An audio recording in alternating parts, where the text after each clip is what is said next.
Hola gente, ¿qué tal? Bueno, en este día que se celebra el 245 ya, natalicio de don Bernardo O'Higgins Riquelme, el mayor héroe prócer de nuestra patria, ¿no es cierto? El que figura el más importante, o uno de los más importantes. Vamos a hacer una repasada a su obra, su legado, su, su hazaña, digamos, y también, bueno, lo que hizo cuando estuvo como presidente, su presidencia, que fue director supremo, el cargo. Bueno, él nace en Chillán, o Chillán Viejo, no está muy claro, digamos, su lugar de origen, pero en todas estas zonas que eran haciendas antiguas, eh, que vivían gente como hacendados, y donde su padre, Ambrosio Higgins, él era un irlandés, pero que está a servicio del imperio, de la corona española en ese entonces. Él era virrey del Perú. Bueno, también fue después, tuvo cargo del reino de Chile, la gobernación de Chile.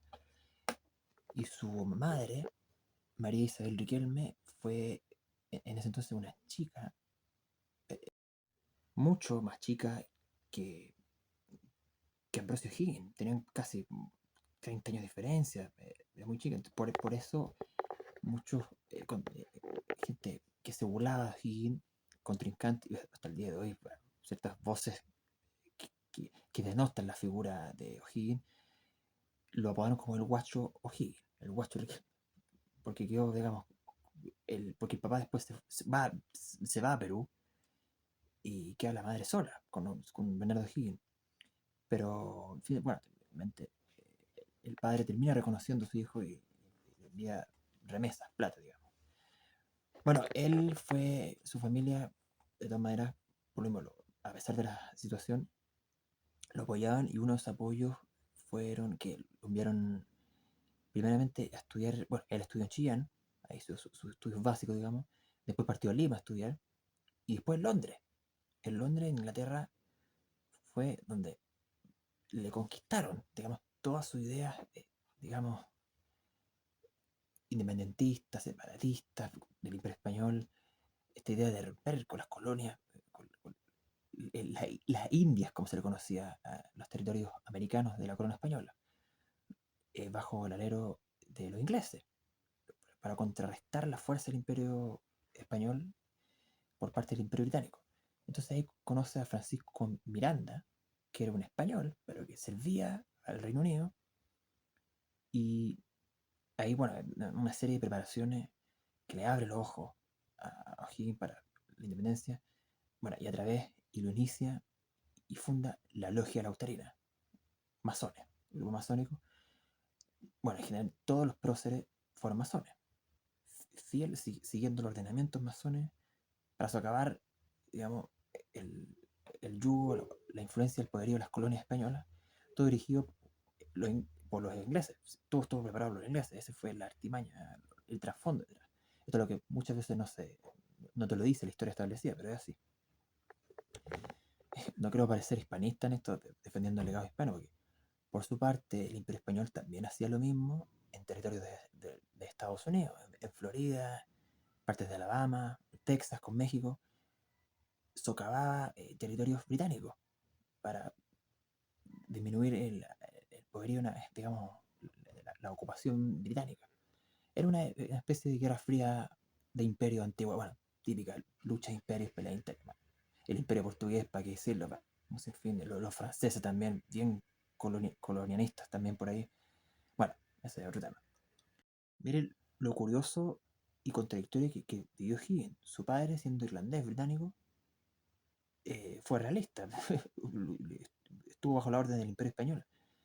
Y el que, digamos, el que le metió, lo influenció en su enseñanza en Londres, era un español, pero al mando de la corona británica. ¿Sí? Para la risa, mira, bueno, un detalle que también. Bueno, cosas de la vida, ¿no es cierto? Bueno, después O'Higgins vuelve a Chile, eh, y obtiene distintos cargos de diputados por la zona, bueno, la zona de él fue, bueno, llegó siendo primeramente alcalde de Chillán, muy querido por su zona, su ciudad natal, siempre su mamá, su familia acompañándolo, siempre, hasta después cuando ella se iba a exiliar a Mendoza, luego del primer periodo de independencia chileno, también su familia siempre acompañándolo.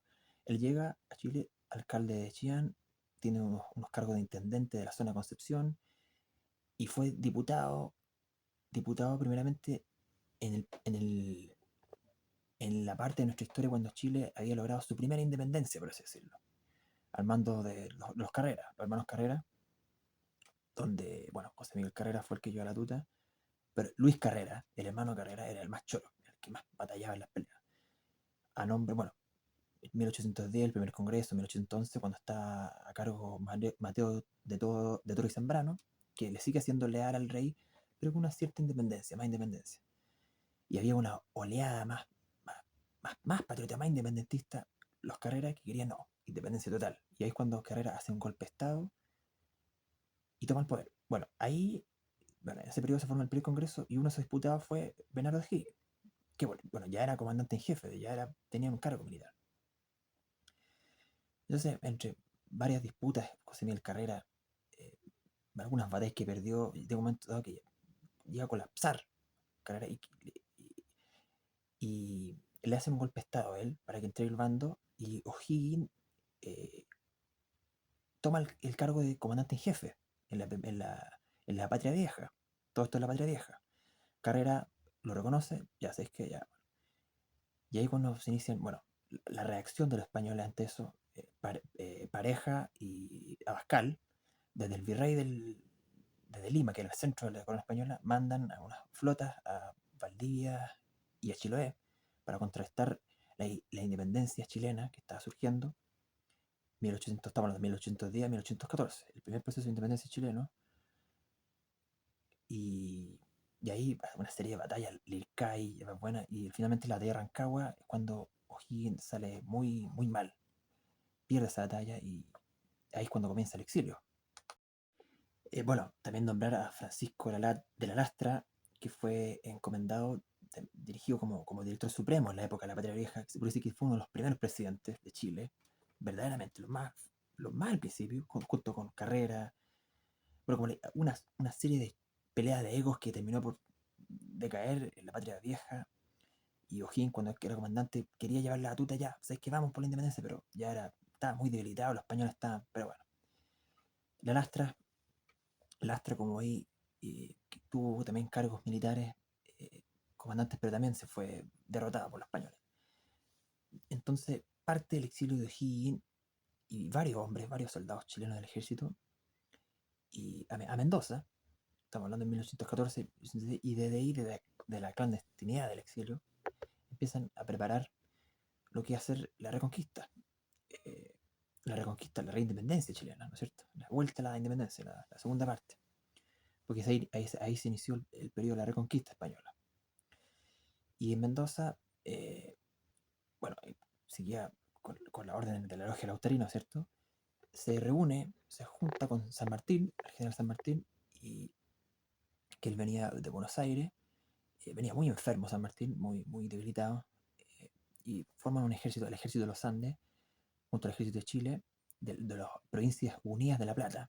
Ese era el nombre antiguo de lo que es Argentina hoy día. Y Mendoza prácticamente lo transforman en un sitio de guerra, entrenamiento, de campaña, que quedó situado años preparando, concentrados, O'Higgins, ejército, bueno, también había muchos. Los personajes para nombrar ahí, generales, coroneles, tenientes, eran demasiados, tanto chilenos como argentinos, que se puede decir, o platenses, porque ahí en esos años no existía el concepto de Argentina. Más que nada se los conocía como río platense, o cuyanos de la zona de Mendoza. Bueno, también ahí estaba la figura de Manuel Rodríguez, que sirvió como mensajero, o un espía, como le dicen, que lo encomendaban tareas desde Mendoza, tanto San Martín como Higgins, hacia la gobernación del reino de Chile, que estaba reconquistado por los españoles, eh, haciéndose el hueón. Decía que hoy vengo a enviar mensajes de inventaba cualquier excusa accedía a los altos cargos españoles, eh, y él de ahí fue viendo cómo estaba el ambiente en Santiago, en todas las zonas, en Valdivia, bueno, recorrió hasta el sur, hasta tal Concepción, cómo estaban las fuerzas realistas, cómo estaba la política, cómo estaba manejado, y lo iba espiando, llegando a Mendoza y lo iba espiando. Y llegó un momento dado que a Manuel Rodríguez lo cacharon, los españoles lo cacharon y pusieron precio por su cabeza por Mariano Osorio y Casimiro Marco del Pont, sobre todo ese último. Él fue el que llega un momento dado que descubre a Manuel Rodríguez y su artimaña, lo que estaba haciendo, y lo manda. Bueno, finalmente Manuel Rodríguez descubre también eso y se queda en Mendoza. Luego, ya un momento dado, en 1817-18, San Martín con sus hombres, que los tenía reunidos, alrededor de 4.000 por ahí, y por el ejército de Chile, con los que quedaron del exilio, y llegaron algunos, y, y también campesinos de la zona, alrededor de 3.000, y cruzan, bueno, y a medida que van cruzando la ruta, que muchos dicen que es la ruta 60, los Libertadores, donde está la carretera que los Andes, San Felipe, a Mendoza, a Uspallata, pero ese no, ahí donde, esa no fue la ruta de los Libertadores, la ruta que cruzaron, fue la ruta de los Patos, que fue un poquito más arriba de Mendoza, cruzando la cordillera de los Andes, entre San Juan y Mendoza, cruzando la cordillera de los Andes por arriba, saliendo por donde está el embalse de los Patos, Granallas, Putaendo, San Felipe, Rincón, y ahí van por Chacabuco. Ese fue la verdad, la ruta, un poquito más al norte, montañosa, mucho más curvosa. Bueno, hay una parte que era más difícil, o sea, perdón, más fácil pasar comparado con la ruta que se conoce, el Paso de los Libertadores. Pero igual había unos valles, unas sequias, unos farellones, ¿no es cierto? Una, unos pequeños, por así decirlo, acantilados, caminos rocosos. Bueno, entonces formaron estos hombres y a medida que iban sumando el camino, se iban sumando más gente, campesinos de la zona, entrando al valle de Chile, de Putaendo, Los Patos. Entonces todos estos dos ejércitos reunidos eh, cruzan la cordillera de los Andes, O'Higgins dispuesto, San Martín también, a pesar de que O'Higgins, perdón, San Martín está muy mal, está muy mal, tenía muchos problemas físicos. De hecho, él tenía que consumir hongo, una especie así como de dopaje. Y muchos tramos tuvieron que llevarlo a camilla a San Martín, porque no podía caminar más. Al contrario, como muchos argentinos elevan mucho su imagen, como no, nosotros los liberamos a usted, tampoco están así. U otros comandantes del ejército que tuvieron mucho más responsabilidad y protagonismo que San Martín, pelearon mucho más y en batalla. San Martín, la mitad del viaje estuvo herido y lo tuvieron que llevar a Lapa, por así decirlo, no así como Higgins. O sea, igual fue una estratega, lógicamente, pero otros dieron más la batalla. De hecho, San Martín no estuvo tanto en el combate. Él daba más algunas órdenes, más que nada. Bueno, llegan primeramente a la batalla de Chacabuco, la batalla de Chacabuco, donde actualmente es Colina, vencen a los realistas, con mucho herido, con muchos problemas, pero los vencen. Y bueno, de hecho ahí San Martín quedó mucho más aquejado. O'Higgins también, de hecho, ya queda con un yeso, enyesado con la mano, salen las fotos históricas. Después ya sigue avanzando y llega la famosa batalla de Maipú. Y ahí cuando la tembalada, la mayor batalla, pero...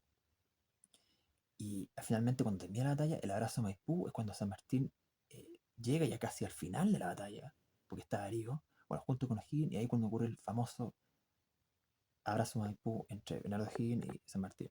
Pero como digo, O'Higgins llegando con... Ya está, los dos heridos. Bueno, luego de eso, Chile ya asegurándose, afianzando, inicia ya como tal la rajatabla su independencia, la reindependencia, nuevamente porque ya habíamos sido independientes en el primer proceso, no era el primer precedente, pues ya había un precedente. De hecho, por eso surgió esto, desde el exilio. Y bueno, por su parte, José Miguel Carrera en Mendoza, buscando el protagonismo, buscando él llevar su batuta, su imagen. Él tenía otra idea, bueno, junto con, salía con Manuel Rodríguez. De hecho, él es en Carrera, busca en Mendoza, en San Juan, y aquí en Chile cuando vuelve, constantemente busca reunir un ejército, pero la logia lautarina quería poner a sus fichas, a su protagonismo, tanto a O'Higgins, a sus generales, San Martín. Por eso que de otra forma mandan a matar a Carrera, lo mandan a fusilar. Por ser el primer independentista chileno, Carrera, el primer que alzó la voz, lo mandan a matar porque no, querían que no se llevar el protagonismo, por así decirlo. Por eso José Miguel Carrera también es uno de los, si es que, incluso para mí, uno de los verdaderos, el verdadero padre de la patria, o uno de los más importantes al nivel, o incluso de repente hasta más que Bernardo Higgins. Pero bueno, la historia ahí está bien no contada a serie del Perro. La mandaron a matar a unos gobernadores de Mendoza, Godoy Cruz, no me acuerdo el otro nombre. Bueno, a Manuel Rodríguez le pasó lo mismo. Lo mandaron a matar porque no hizo bien la pega y bueno. Bueno, tanto Bernardo Higgins como San Martín, a pesar de sí ser unos destacados y fervientes patriotas independentistas, tenían sus ideales, se puede decir que eran una especie de mandados, influenciados, manejados de la época, una especie de orden mundial de la época, por así decirlo. Bueno, le dije el pasado de Higgins en Londres, San Martín fue mucho más incluso. San Martín casi hizo toda su vida en Europa, en Inglaterra. De hecho, muchos los argentinos dicen que orgullo de la independencia argentina, San Martín, el principal héroe de partida. San Martín ni siquiera era argentino, era español. Ambos padres eran españoles, que mandados por la corona británica, que tenían cargo del virreinato de la Plata, su padre. A los 6 años, San Martín parte a Europa y hace toda su vida ahí, estudia y se prepara en Londres, con la logia también, y de ahí zarpa mandado a Buenos Aires eh, para la independencia argentina, la llamada Revolución de Mayo, que bueno, ya está en la mitad, llegó a la mitad, San Martín prácticamente, siempre llegando cuando, bueno, y ahí tenía figuras mucho más importantes, Belgrano que hizo mucho más, bueno, una serie de figuras más, pero bueno, esa es la historia establecida que la cuentan estos próceres que tuvieron su auge, su aire, sí, pero no es tan como te lo cuentan. También hay otros próceres y un trasfondo detrás. Insisto, no quiero caer digamos, el afán que soy hispanista, defendiendo lo que fue lo que perdimos del poder inmersivo en la gran España, éramos grandes virreinatos que estábamos a la par. No, porque era la historia de la época, el contexto de la época objetiva, porque por su parte, cómo se socava al Imperio Británico por parte del Imperio Español, las luchas con el Imperio Portugués también, entonces ambas partes. Hay que poner todas las tablas, digamos, los ajedrez en la mesa para hablar de esta historia de manera más objetiva posible. Bueno, entonces, volviendo a Chile, termina la batalla de Maipú. Bueno, O'Higgins siempre acompañado con su madre y su media hermana, Rosita, que su madre después tuvo otra hija con otro caballero. Y bueno, estuvieron en Mendoza con él y cuando vuelven a Chile también, acompañados, obviamente con cuidado en el proceso de las batallas. Bueno, O'Higgins se instala y empieza a seguir preparando el relieve, la estrategia hacia las últimas batallas para liberar al 100% al reino de Chile, a Chile nuevamente como independencia. Porque no, la batalla de Maipú, Chacabuco, también, como te cuenta la historia establecida, no fueron las últimas batallas y no fueron las grandes, o sea, sí fueron las grandes, las decisivas, pero quedaron algunos nichos todavía que eso acabar, que fue hacia el sur, que fue Valdivia y Chiloé, que siempre fueron zonas de el último bastión español en la Reconquista, incluso ya pasado, incluso con los mapuches peleando con españoles, junto a los españoles. Y ahí ese fue el último bastión, y ahí O'Higgins, haciendo comandante, ya un alto cargo ya, con la independencia ya, digamos, casi el aire, el acta, ya faltaba poquito, ya se estaba viendo el acta de independencia, manda a Thomas Cochrane, este marino británico que tuvo un pasado por la, por, por la fuerza británica, estuvo en Grecia, bueno, un sinfín de países, y termina trabajando para el ejército chileno, para la armada chilena, manda a Tomás Cochrane y otros comandantes las campañas en las guerras hacia el sur, Chiloé y Valdivia, y ahí se socava, eh, terminando esas zonas de disputa contra los españoles, ahí se logra plenamente, digamos, la liberación total de Chile. Mientras tanto, San Martín estaba, digamos, por así decirlo, hospitalizado en una hacienda, muy mal, muy herido, estuvo casi meses en cama, digamos, estaba con hongos, o estos hongos que eran como una especie para doparse. En la época no había mucha medicina avanzada. Y desde ahí O'Higgins empieza a planificar y mover las platas para financiar la expedición libertadora al Perú, con los barcos ingleses. Y cuando San Martín ya estaba mejor, ya manda a San Martín entonces y a Cochrane. Y los dos parten la expedición para liberar el Perú. Bueno, ahí llegan a Perú, que ese era el plan mayor, el último bastión eh, que tenía la logia, O'Higgins, San Martín, porque era la cabeza, era el centro de la India española. Ahí ocurría todo, Perú, lo más importante. De hecho, los peruanos nunca tuvieron un proceso, un sentimiento independentista tan fuerte. Querían serle leal al rey. Una vez cuando llegan y va avanzando el contexto del conflicto, se han vuelto un poco la chaqueta, pero bueno, eso da para otro tema. Pero esa es la realidad, los peruanos estaban bien siendo virrey del Perú. Imagínense, el virreinato de Perú estaba a la par de una comunidad de España. Era rica, era muy... Pero bueno. Bueno, mientras tanto, en Chile, con O'Higgins, volvamos a O'Higgins, ya él toma el cargo de director supremo, mientras iba recibiendo, bueno, antes venía recibiendo la información de cómo iba la expedición hacia Lima. Él obtiene el cargo de director supremo y aquí es cuando, bueno, una serie con la base de lo que pasó en la Patria Vieja, con el despelote que hubo, la lucha de ego que tomaron con Socavar, él se pone duro, firme, para que nadie, para socavar cualquier tipo de anarquía, intento revoltoso, caótico, situación política. Entonces él prácticamente fue un gobierno autoritario, un buen gobierno, hizo un excelente gobierno como director supremo, Bernardo Higgins. Bueno, él ha sido ya el segundo director supremo, porque el primero había sido Lastra, como le dije, y después lo iba a suceder Ramón Freire, pero bueno, vamos con lo que estoy hablando. O'Higgins entonces fue un gobierno perfecto, se puede decir como bien liberal o libertario igual, a pesar de ser un gobierno autoridad de la época. 5 senadores, listo. Y ministros, piola. Un gobierno chico, austero. Y poner orden. Los zurdos han hecho leña de la imagen de O'Higgins, picado porque no, es que fue una dictadura y la weá. Se necesitaba en esa época un gobierno duro para formar Chile en su inicio, porque si no era despelote, como ocurrió en muchos países de Hispanoamérica, Latinoamérica, en su primer proceso, un periodo revoltoso. Pero bueno, entonces estuvo muy bien lo que hizo Higgins ahí, muy inteligente. Bueno, como decía, él siempre fue un patriota de todo lomo, tenía, a pesar de seguir órdenes, tenía su lealtad, tanto en la patria vieja, en su momento, en la reconquista desde la clandestinidad, con la ayuda de la asistencia de San Martín, ¿no es cierto? Compañero, era muy amigo, y durante la patria nueva, la reconquista, ferviente, apasionado, y escribía unas prosas, unos poemas, realmente románticos, enamorado de Chile, de su país.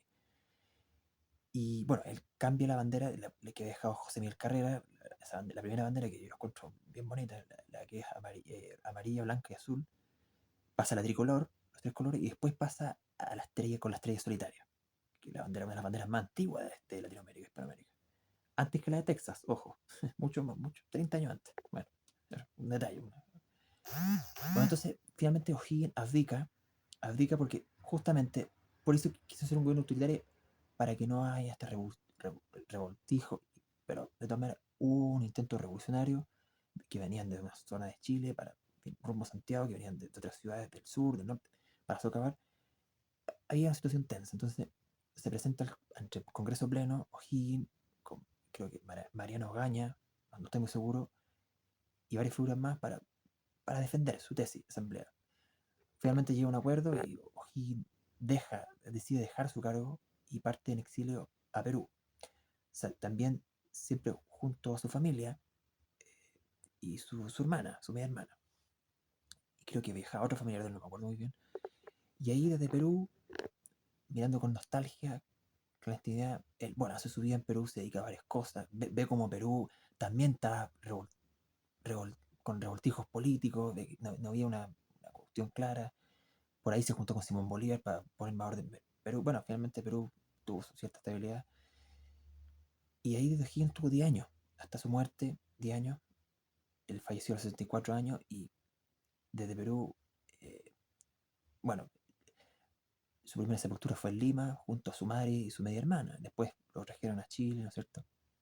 Desde, desde Lima, O'Higgins enviaba cartas constantemente a Chile. De hecho, él quería volver, tenía ansias de volver.